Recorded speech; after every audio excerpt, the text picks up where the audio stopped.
Indonesia itu terkenal dengan rempah-rempahnya ya teman-teman. Nah, saya ini mau beres Laos karena batuk yang tidak kunjung reda ya, tenggorokannya itu terasa serik, sudah pakai obat-obat dan juga sudah, tapi belum juga reda. Nah, ini saya pelengkungkan seperti ini dan kita potong ya pohon laosnya. Nah, ini kita potong dua, nanti saya mau buat 2 botol ya teman-teman ya, karena biar agak banyak dapatnya. Jadi kita masukkan aja nih botolnya seperti ini. Nah, kalau misalnya kurang pas, ini karena kurang pas ya, jadi saya potong lagi.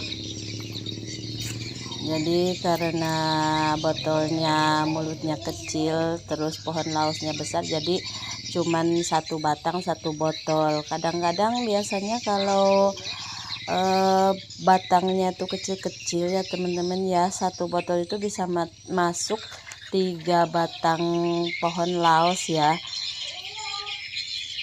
Dan kalian yang biasanya batuk tidak kunjung reda, boleh dicoba ya. Ini rasanya tidak jauh dari rasa laos, bau laos sedikit dan agak pedes-pedes sedikit gitu. Nah, ini supaya deresan kita menghasilkan, jadi kita harus dipelengkungkan, jangan dimasukkan ke botol ataupun plastik. Bisa juga ya, kalau plastik harus ditali kencang-kencang di batang. Kalau botol dia bisa diem karena dia di mulut botolnya itu bisa sesak gitu.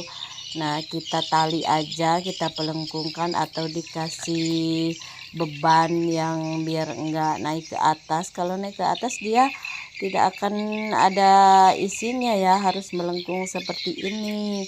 Jadi bisa turun air laosnya. Nah, kita simpan semalaman. Nah, ini bagusnya di sore hari ya teman-teman ya. Jadi beresnya di sore hari. Besok pagi-pagi 1 malam baru kita ambil ya hasilnya. Nah, kita tutup seperti ini lebih bagus ya, biar tidak diganggu yang lain.